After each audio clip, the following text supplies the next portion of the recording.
ನಮಸ್ತೆ ಸ್ನೇಹಿತರೆ, ನಮಸ್ತೆ. ಬನ್ನಿ, ನಮ್ಮ ಕರ್ನಾಟಕ ರಾಜ್ಯ ಸರ್ಕಾರಿ ನೌಕರ ಸಂಘದವರು ಸ್ಟ್ರೈಕ್ ಮಾಡ್ತಾಯಿದ್ದಾರೆ. ಆ ಸ್ಟ್ರೈಕ್ ಮಾಡಿದ ಒಂದು ದೃಶ್ಯವನ್ನು ನಾವೀಗ ನೋಡ್ಕೊಂಬರೋಣ.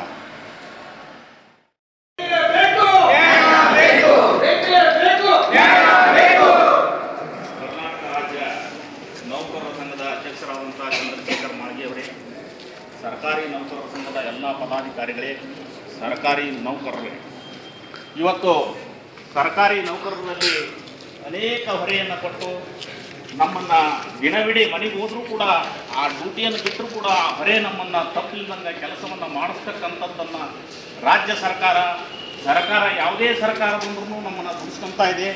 ಅದಕ್ಕೆ ಸಮನಾಗಿ ವೇತನವನ್ನು ಕೊಡದೇ ಇರತಕ್ಕಂಥದ್ದು ನಮ್ಮ ದುರದೃಷ್ಟಕರ. ನೀವು ಮೊನ್ನೆ ನೋಡಿರ್ಬೋದು, IAS ಆಫೀಸರ್ಗೆ ಒಂದು ವೇತನವನ್ನು ಮಾಡಿಕೊಂಡ್ರು. ಇಲ್ಲಿ ಅವರು ಒಳಗಿರ್ತಕ್ಕಂಥವ್ರು ಅಲ್ಲಿ ಆರ್ಥಿಕ ಒಂದು ಸಂಕಷ್ಟವನ್ನು ತಮ್ಮ ವೇತನವನ್ನು ಮಾಡಿಕೊಂಡು ನಮ್ಮ C-D ವರ್ಗದ ನೌಕರರನ್ನು ನಮ್ಮನ್ನು ಕೆಳ ಹಂತದಲ್ಲಿ ನಮ್ಮನ್ನು ತುಳಿತಾದಾರ ಅನ್ನೋದನ್ನು ನೀವು ಮನಗಾಣಬೇಕು. ನಾವು ಮುಂದಿನ ಹಂತದಲ್ಲಿ ಉಗ್ರವಾದಂಥ ಹೋರಾಟವನ್ನು ಮಾಡಿದಾಗ ಮಾತ್ರ ನಾವು ಈ ಒಂದು ವೇತನವನ್ನು ಸಮಾನ ವೇತನ, ಕೇಂದ್ರ ಸರ್ಕಾರದ ಸಮಾನ ವೇತನವನ್ನು ಪಡೆಯಲಿಕ್ಕೆ ನಾವು ಅರ್ಹರಾಗಿರ್ತೇವೆ. ಬಂಧುಗಳೇ, ಇವತ್ತು ನಾವು IAS ಆಫೀಸರ್ ಆಯ್ತು, ಯಾವುದೇ ಒಂದು ಅಧಿಕಾರಿಗಳ ತಾವ ನಮ್ಮ ರಾಜ್ಯ ಸರ್ಕಾರಿ ನೌಕರರ ಸಂಘದ ಅಧ್ಯಕ್ಷ ಮಂಜೇಗೌಡರು, ನಮ್ಮ ಪ್ರಾಥಮಿಕ ಶಾಲಾ ಶಿಕ್ಷಕರ ಸಂಘದ ಅಧ್ಯಕ್ಷರು ಆದಂಥ ರಾಜ್ಯ ಬಸವರಾಜ್ ಗುರಿಕಾರ್ ಅವರು, ನಾವು ಎಲ್ಲರೂ ಕೂಡಿ ಅವ್ರ ಹತ್ರ ಹೋದಾಗ ನಿಮಗೆ ಅವ್ರಿಗಿಂತೂ ಬೇಸಿಕ್ ಹೆಚ್ಚಿಗೆ ಇದೆ ಅನ್ನತಕ್ಕಂಥ ಮಾತನ್ನು ಅವರು ನಮ್ಮ ತಪ್ಪು ದಾರಿಗೆ IAS ಆಫೀಸರು ಸರ್ಕಾರವನ್ನು ತಪ್ಪು ದಾರಿಗೆ ಎಳಿತಕ್ಕಂಥ ಒಂದು ಹುನ್ನಾರ ಮಾಡ್ತಾ ಇದ್ದಾರೆ. ಇಲ್ಲಿ ನಮಗೆ ಹೆಚ್ಚಿಗೆ ಐತಿ ಅಂದ್ರೆ DAದಲ್ಲಿ ಅಜಗಜಾಂತರ ಡಿಫರೆನ್ಸ್ ಇರುತ್ತದೆ.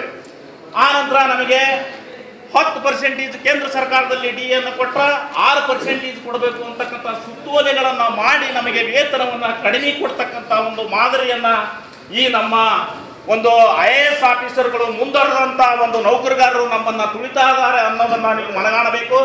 ಮುಂದಿನ ಹಂತದಲ್ಲಿ ಸರ್ಕಾರಕ್ಕೆ ನಮ್ಮ ವೇತನವನ್ನು ಏರಿಸ್ತಿದ್ರೆ ಉಗ್ರ ಹೋರಾಟವನ್ನು ಮಾಡಿ, ಹಿಂದೆ ಎಸ್ಮಾ ಜಾರಿಗೆ ಆದಾಗ ತಮಿಳುನಾಡಿನಲ್ಲಿ ಸರ್ಕಾರಕ್ಕೆ ಎಚ್ಚರಿಕೆ ಗಂಟೆಯನ್ನು ಬಾರಿಸಿದ ಹಾಗೆ ಕರ್ನಾಟಕದಲ್ಲಿಯೂ ಕೂಡ ನಾವು ಎಚ್ಚರಿಕೆ ಗಂಟೆಯನ್ನು ಬಾರಿಸ್ತೇವೆ ಅಂತಕ್ಕಂಥ ಒಂದು ಸೂಚನೆಯನ್ನು ಕೊಡಬೇಕಾದಂಥ ಒಂದು ಸಂದೇಶ ಬಂದಿದೆ.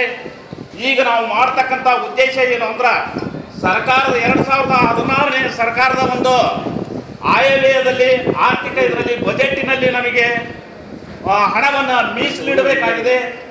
ಆ ಹಣವನ್ನು ಮೀಸಲು ಇಡುವವರೆಗೆ ನಾವು ಹೋರಾಟವನ್ನು ಮಾಡಬೇಕು. 2017ಕ್ಕೆ ನಮಗೆ ಜಾರಿಗೆ ತರಬೇಕು ಅನ್ನೋದನ್ನು ಹೇಳ್ತಾ, ಒಕ್ಕಟ್ಟಿನಲ್ಲಿ ಬಲವಿದೆ.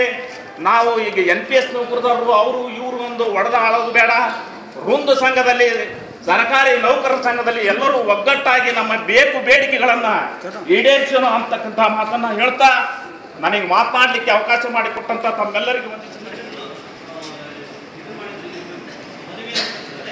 ಅದಕ್ಕೂ ಕೂಡ ನಮ್ಮ ಸಹಮತ ಇದೆ. ನಾವು ಎಲ್ಲರೂ ಒಟ್ಟಾಗಿ ಅಂತ ಹೇಳ್ತಾ ನಮ್ಮ ಮಿತ್ರರಿಗೆ ಆಗಿರ್ತಕ್ಕಂಥ ಅನ್ಯಾಯವನ್ನು NPS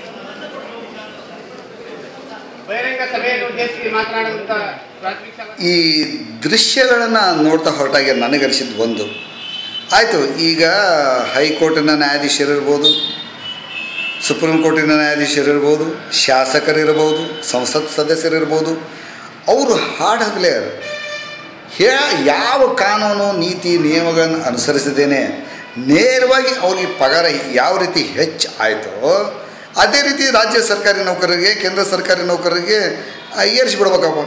ಅದನ್ನು ಬಿಟ್ಬಿಟ್ಟು ಆ ವೇತನ ಆಯೋಗ ಈ ವೇತನ ಆಯೋಗ ಅಂತ ಹೇಳುವಂಥದ್ದು ಏನಿದೆ? ಯಾಕೆ ಹೇಳಬೇಕು? ಯಾವ ರೀತಿ? ಈಗ ಅವ್ರಿಗೊಂದು ನ್ಯಾಯ, ಇವ್ರಿಗೊಂದು ನ್ಯಾಯನ? ಹಂಗಾರೆ ನಮ್ಮ ಭಾರತ ದೇಶದ ಸಂವಿಧಾನ ಇರೋದು ಯಾರಿಗೆ? ಅಧಿಕಾರಶಾಹಿಗ ಅಥವಾ ಉನ್ನತ ಮಟ್ಟದಲ್ಲಿ ಅಧಿಕಾರದಲ್ಲಿ ಇರೋರಿಗೋಸ್ಕರನೇ ಈ ತೆರಿಗೆ ಹಣ ದುರುಪಯೋಗ ಆಗಬೇಕಾ? 30,000 ಇದ್ದದ್ದು 90,000 ಆಯಿತು ನ್ಯಾಯಾಧೀಶರಿಗೆ, ಸಂಸತ್ ಸದಸ್ಯರಿಗೆ, ಶಾಸಕರಿಗೆ ವರ್ಷ ಡಬಲ್.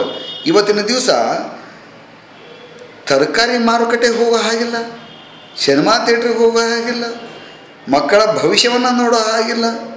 ಪುಡಿಗಾಸನ್ನು ಕೊಟ್ಟು ಅರೆಹೊಟ್ಟೆ ಊಟದಲ್ಲಿ ಸರ್ಕಾರಿ ನೌಕರರು ಸರ್ಕಾರಿ ಸೇವೆಯನ್ನು ಪ್ರಾಮಾಣಿಕವಾಗಿ ಮಾಡುವಂಥ ಕಾನೂನುಗಳಿರೋದನ್ನು ನೋಡಿದರೆ ಅಯ್ಯೋ ಪಾಪ ಅನಿಸುತ್ತೆ. ಸರ್ಕಾರಿ ನೌಕರಿಗೂ ಕೂಡ ಹೆಂಡತಿ ಮಕ್ಕಳು ಹೊಟ್ಟೆ ಪಾಡು ಅದೆಲ್ಲ ಇದೆ ಅಲ್ವಾ. ಪ್ರಾಮಾಣಿಕವಾಗಿ ನೌಕರಿ ಮಾಡೋಕು ಅಂತೀರ, ಮೈ ತುಂಬ ಕೆಲಸ ಹಚ್ಚಿದ್ದೀರ, ನಿವೃತ್ತಿ ವೇತನ ಅಂತೀರ, ಅದು ಸರಿಯಾಗಿ ಸಿಗ್ತಾ ಇದೆಯಾ? ಇಲ್ಲ.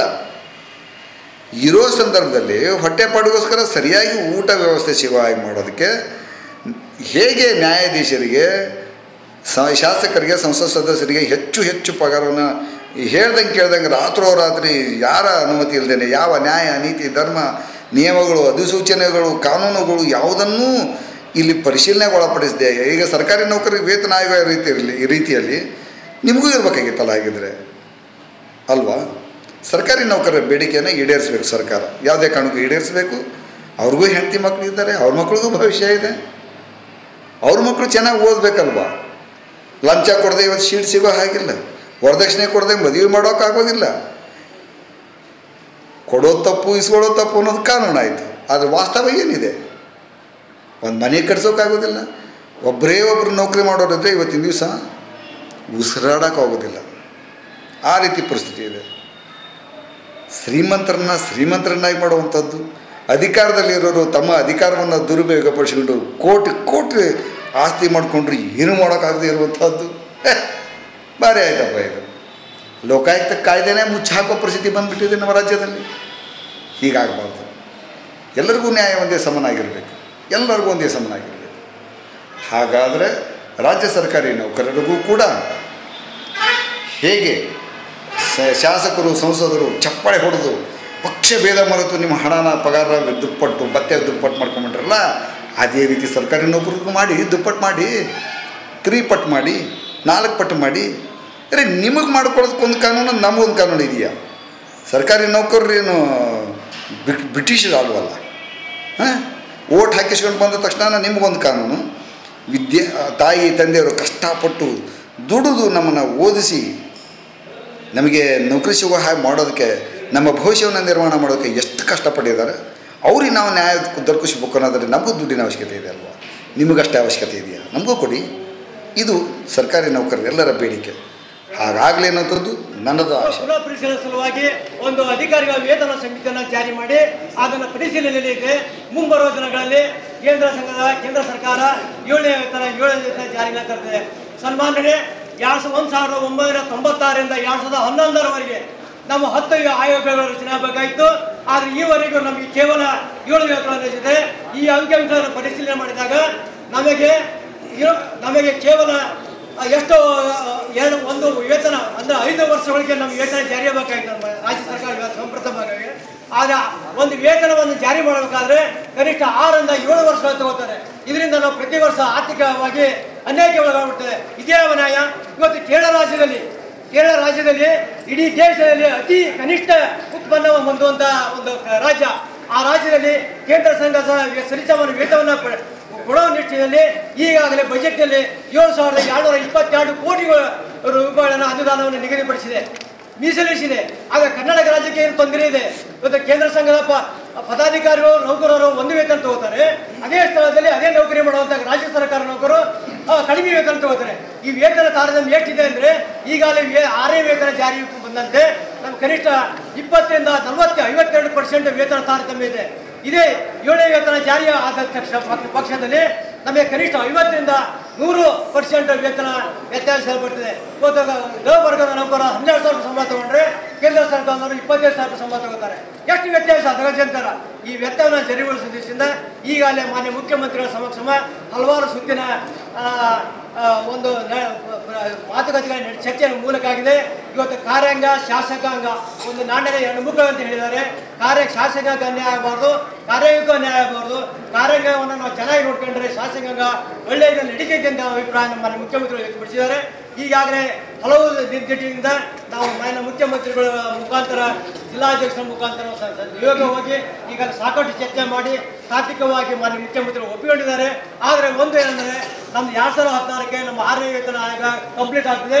1/1/17ರಿಂದ ನಮಗೆ 7ನೇ ವೇತನ ಜಾರಿಗೆ ಬರಲಿಕ್ಕೆ ಬೇಕು. ಆ ನಿಟ್ಟಿನಲ್ಲಿ ಈಗಲೇ ನಾವು ಕಾರ್ಯಪ್ರವೃತ್ತರಾಗಬೇಕಾಗಿದೆ. ಆ ದಿಶೆಯಲ್ಲಿ ನಾವು ಈಗಾಗಲೇ ಮುಂಬರುವ ಬಜೆಟ್ನಲ್ಲಿ ಮಾನ್ಯ ಮುಖ್ಯಮಂತ್ರಿಗಳು ಹಣಕಾಸು ಮಂತ್ರಿಗಳು ಇರೋದ್ರಿಂದ ಕನಿಷ್ಠ ನಮ್ದು 7,750 ಕೋಟಿ ಅನುದಾನಗಳನ್ನು ಕಾಯ್ದಿರಿಸಬೇಕು. ಯಾಕಂದರೆ ಇವತ್ತು ಕರ್ನಾಟಕ ರಾಜ್ಯದಲ್ಲಿ ಈ ನಮ್ಮ 7 ಕೋಟಿ ಜನಸಂಖ್ಯೆಯಲ್ಲಿ ಕೇವಲ ನಮ್ಮ ಎಷ್ಟು ಎಂಪ್ಲಾಯೀಸ್ 6.5 ಲಕ್ಷ ಎಂಪ್ಲಾಯಿಗಳಲ್ಲಿ ನೌಕರದಾರಲ್ಲಿ 1.5 ಲಕ್ಷ ಎಂಪ್ಲಾಯಿಗಳು ಕೊರತೆ ಇದೆ, ವೇಕೆನ್ಸಿ ಇದೆ. ಆ ವೇಕೆನ್ಸಿಯನ್ನು ನಾವು ತುಂಬಿಕೊಂಡು ಇದ್ದಂಥ ನೌಕರದಾರರು ಕೆಲಸ ಮಾಡ್ತೇವೆ. ಪ್ರತಿ ತಿಂಗಳು ಪ್ರತಿ ವರ್ಷ 7,500 ಕೋಟಿ ಉಳಿತಾಯ ಮಾಡ್ತೇವೆ ಸರ್ಕಾರಕ್ಕೆ. ಇದು ಅವರಿಗೆ ಗಮನಕ್ಕೆ ಬಂದಿದೆ. ಇದೆಲ್ಲ ಮಂದಟ್ಟು ಮಾಡಿದ್ದೇವೆ. ಕೇಂದ್ರ ಎಲ್ಲ ಶಾಸಕ ಸಂಘಕ್ಕೆ 1/4/2006ರಿಂದ ಕಳತೆಗೊಳಿಸಿ ಬೇರೆ ಸ್ಕೀಮ್ಗಳಲ್ಲಿ ತೊಡಗಿಸಿ ಆ ವೇತನ ಪೆನ್ಷನಿಯನ್ನು ಕೊಡಬೇಕಂತ ಒಂದು ಜಾರಿ ತಂದರೆ ಅದು ಸಮರ್ಪಕವಾಗಿ ನ್ಯಾಯಸಮ್ಮತವಾಗಿ ನಡೀತಾ ಇಲ್ಲ, ಸೇವಾ ಭದ್ರತೆ ಸಿಗ್ತಾ ಇಲ್ಲ. ಈ ದೃಷ್ಟಿಯಿಂದ ಆ NPS ನೌಕರರು ಸಹಿತ ಅವರು 1/4ರಿಂದ ಈ ಹಳೆಯ ಪಿಂಚಣಿ ವೇತನದಂತೆ ಅದೇ ಥರ ಮುಂದುವರಿಬೇಕು. ಈ ಹೊಸ NPS ಸ್ಕೀಮನ್ನು ರದ್ದುಪಡಿಸಬೇಕು ಅಂತ ಈಗಾಗಲೇ ಸರ್ಕಾರದ ಮಟ್ಟದಲ್ಲಿ ಚರ್ಚೆ ನಡೆದಿದೆ. ಅದಕ್ಕೆ ರಾಜ್ಯ ಸರ್ಕಾರದಿಂದ ಕ್ಯಾಬಿನೆಟ್ ಡಿಸಿಷನ್ ಆಗಿ ಕೇಂದ್ರ ಸರ್ಕಾರ ಒಂದು ಮನವಿಯನ್ನು ಸಲ್ಲಿಸಿದ್ರೆ ಅದು ಕೇಂದ್ರ ಮಟ್ಟದಲ್ಲಿ ತೀರ್ಮಾನ ಆಗಬೇಕಾದ್ರಿಂದ ನಮ್ಮ ಹೋರಾಟ ನಿರಂತರವಾಗಿರ್ಬೇಕಂತ ನಾನು ಹೇಳ್ತಿದ್ರೆ. ಮೊನ್ನೆ ಜಿಲ್ಲಾಧಿಕಾರಿ ರಣದೀಪ್ ಸಾಹೇಬ್ ಬಂದರೆ ಚೌಧರಿ ಸಾಹೇಬ್ ಬಂದರೆ ಅವರಿಗೆ ನಮ್ಮ ನೌಕರ ಸಂಘದ ಪರವಾಗಿ ಹೃತ್ಪೂರ್ವಕವಾದ ಯುವಕರಾದಂಥ ನಮ್ಮ ಟಿ ಯೋಗೇಶ್ ಅವರು ಹೆಚ್ಚುವರಿ ಜಿಲ್ಲಾಧಿಕಾರಿಗಳು ಅವರು ಬಂದಿದ್ದಾರೆ. ಅವರಿಗೆ ಸಹಿತ ನಾನು ತುಂಬರದ ಇಷ್ಟೇ. ನಾವು ಈಗ ಕೇಂದ್ರ ಸಂಘ ಈಗಲೇ 1/16ರಿಂದ 7 ವೇತನ ಜಾರಿ ತಂದಿದೆ. ಅದು ಅವೈಜ್ಞಾನಿಕ ಆಗಿದೆ. ಇನ್ನೂ ಹೆಚ್ಚಿನ ಪ್ರಮಾಣದಲ್ಲಿ ವೇತನ ಸಿಗಬೇಕು ಅಂತೇಳಿ ಅಲ್ಲಿ ನೌಕರ ಒಟ್ಟು ಕೇಂದ್ರ ಸರ್ಕಾರಕ್ಕೆ ಮನವಿ ಕೊಟ್ಟಿದ್ದರಿಂದ ಅವರು ಒಂದು ಆಯೋಗ ಅಧಿಕಾರಿಗಳ ವೇತನವನ್ನು ನೇಮಕ ಮಾಡಿ ಅದನ್ನು ಪುನರ್ಪರಿಶೀಲನೆಗೆ ಕೊಟ್ಟಿದ್ದಾರೆ. ಅದು ಸದ್ಯದಲ್ಲಿ ಕೇಂದ್ರ ಸರ್ಕಾರಕ್ಕೆ ಸಬ್ಮಿಷನ್ ಆದಮೇಲೆ ಅದು ಯಾವ ಜಾರಿ ಮಾಡ್ತಾರೋ ಒಂದೇ. ನಮ್ಮದು 2016ಕ್ಕೆ ನಮ್ಮ ಈ 6ನೇ ವೇತನ ಕಂಪ್ಲೀಟ್ ಆಗೋದ್ರಿಂದ ಕೇಂದ್ರ ಸಂಘ 7ನೇ ವೇತನ ಜಾರಿ ಮಾಡಿದಲ್ಲಿ ನಮಗೆ 50% 100% ವ್ಯತ್ಯಾಸ ನಮ್ಮ ರಾಜ್ಯ ಸರ್ಕಾರಿ ಮತ್ತು ನೌಕರರಿಗೂ ವ್ಯತ್ಯಾಸ ಆಗ್ತದೆ. ಆ ವ್ಯತ್ಯಾಸ ಸರಿದೂಗಿಸುವ ಉದ್ದೇಶದಿಂದ 2016ಕ್ಕೆ ನಮ್ಮ 6ನೇ ವೇತನ ಕೊನೆಗೊಳ್ಳುವುದರಿಂದ ಈ ಮುಂಬರುವ ಬಜೆಟ್ಟಿನಲ್ಲಿ ಕನಿಷ್ಠ ಮುಂಬರುವ ಮುಂಗಡವಾಗಿ ಬಜೆಟ್ಟಿನಲ್ಲಿ ಕನಿಷ್ಠ 7,500 ಕೋಟಿ ಅನುದಾನವನ್ನು ಸರ್ಕಾರಿ ನೌಕರರ ವೇತನಕ್ಕಾಗಿ ಮೀಸಲಿಡಬೇಕು ಅಂತೇಳಿ ನಮ್ಮ ಹೋರಾಟ ಇದೆ. ಇದು ರಾಜ್ಯಾದ್ಯಂತ ಇವತ್ತು ಏಕಕಾಲಕ್ಕೆ ಜಿಲ್ಲಾ ಮಟ್ಟದಲ್ಲಿ, ರಾಜ್ಯ ಮಟ್ಟದಲ್ಲಿ, ತಾಲೂಕಾ ಮಟ್ಟದಲ್ಲಿ, ಕೇಂದ್ರ ಮಟ್ಟದಲ್ಲಿ ಹೋರಾಟ ನಡೆದಿದೆ. ಇದು ಪ್ರಥಮ ಹಂತ. ಸರ್ಕಾರ ಈ ನಮ್ಮ ಕರೆಗೆ ಮನಸ್ಸು ಕೊಟ್ಟು ಒಪ್ಪಲಿಲ್ಲ ಅಂದರೆ ಮುಂದೆ ನಾವು ಈ ಹರಿಯಾಣ, ಬಿಹಾರ ಮತ್ತು ಗುಜರಾತ್, ಉತ್ತರಾಂಚಲ ಪ್ರದೇಶ ಏನು ಹೋರಾಟ ನಡೀತಿದೆ ಅದೇ ಮಾದರಿಯಲ್ಲೇ ಮಾಡೋಣ. ಸರ್ಕಾರ ಏನು ಮಾಡ್ತಾ ಸರ್ಕಾರ ಶಾಸನ ನಮ್ಮ ಕಾರ್ಯಾಂಗ ನಿಂತಂದ್ರೆ ಏನು ಸರ್ಕಾರ ಏನು ಮಾಡ್ತಾರೆ ನೋಡೋಣ. ನಮ್ಮಲ್ಲಿ ಒಗ್ಗಟ್ಟು ಇರಬೇಕು. ಇವತ್ತು ರಾಜ್ಯ ಸರ್ಕಾರಗಳಲ್ಲಿ ಕೇಂದ್ರ ಸರ್ಕಾರದ ನೌಕರದಾರರು IAS, IAFS, IPS ನೌಕರರು ಹೊರತುಪಡಿಸಿ ಎಲ್ಲ ಸರ್ಕಾರಿ ನೌಕರರು, ರಾಜ್ಯ ಸರ್ಕಾರಿ ನೌಕರರು ಸರ್ಕಾರಿ ನೌಕರ ಸಂಘದ ಅಧೀನದಲ್ಲಿ ಒಳಪಟ್ಟಿರ್ತಾರೆ. ದಯವಿಟ್ಟು ಅಧಿಕಾರಿಗಳಲ್ಲಿ ಗಮನಕ್ಕೆ ಬರಬೇಕು. ಕೇವಲ C ಮತ್ತು D ವರ್ಗದ ನೌಕರ ಹೋರಾಟ ಅಲ್ಲ, ಎಲ್ಲ ಅಧಿಕಾರಿಗಳಲ್ಲಿ ತಮ್ಮ ತರಮೂಲವನ್ನು ಈ ನಿಟ್ಟಿನಲ್ಲಿ ಅಧಿಕಾರಿಗಳು ಸಹ ನಮ್ಮ ಜೊತೆಗಿದ್ದಾರೆ. ಬೇಡ ಇವತ್ತು ಪ್ರಥಮ ಹಂತದ ಒಂದು ಆಂದೋಲನ ಇದು. ಆ ದೃಷ್ಟಿಯಿಂದ ತಾವೆಲ್ಲ ಮುಂಬರುವ ದಿನಗಳಲ್ಲಿ ನಮ್ಮ ಬೇಡಿಕೆ ಹೋರಾಟಕ್ಕೆ ತಾವೆಲ್ಲ ಸದಾ ಇರಬೇಕು. ಈ ದೃಷ್ಟಿಯಲ್ಲಿ ನಮ್ಮ ಸನ್ಮಾನ್ಯ ಮುಖ್ಯಮಂತ್ರಿಗೆ ಸಲ್ಲಿಸುವಂಥ ಒಂದು ಮನವಿಯನ್ನು ಮಾನ್ಯ ಜಿಲ್ಲಾಧಿಕಾರಿಗಳ ಮೂಲಕ ನಾವು ಸರ್ಕಾರಕ್ಕೆ ಸಲ್ಲಿಸಬೇಕು ಅಂತೇಳಿ ನಾವು ಈ ಮನವಿಯನ್ನು ಮಾನ್ಯ ಜಿಲ್ಲಾಧಿಕಾರಿ ಹೃದಯಪೂರ್ವಕವಾಗಿ ಸಲ್ಲಿಸ್ತಾ ಇದ್ದೇವೆ. ದಯವಿಟ್ಟು ನಾವು ಈ ಮನವಿಯನ್ನು ಮಾನ್ಯ ಮುಖ್ಯಮಂತ್ರಿಗೆ ಸಲ್ಲಿಸಿಕೊಳ್ಬೇಕು ಅಂತೇಳಿ ನಾನು ಹೇಳ್ತೇನೆ. ದಯವಿಟ್ಟು ಈ ಮನವಿಯನ್ನು ನಮ್ಮ ಕಾಳೆಯವರು ದಯವಿಟ್ಟು ಓದಬೇಕಂತ ಹೇಳಿ ನಾನು ಆದೇಶಿಸುತ್ತೇನೆ. ಕರ್ನಾಟಕ ರಾಜ್ಯ ಸರ್ಕಾರಿ ನೌಕರ ಸಂಘಕ್ಕೆ, ಕರ್ನಾಟಕ ರಾಜ್ಯ ಸರ್ಕಾರಿ ನೌಕರ ಸಂಘಕ್ಕೆ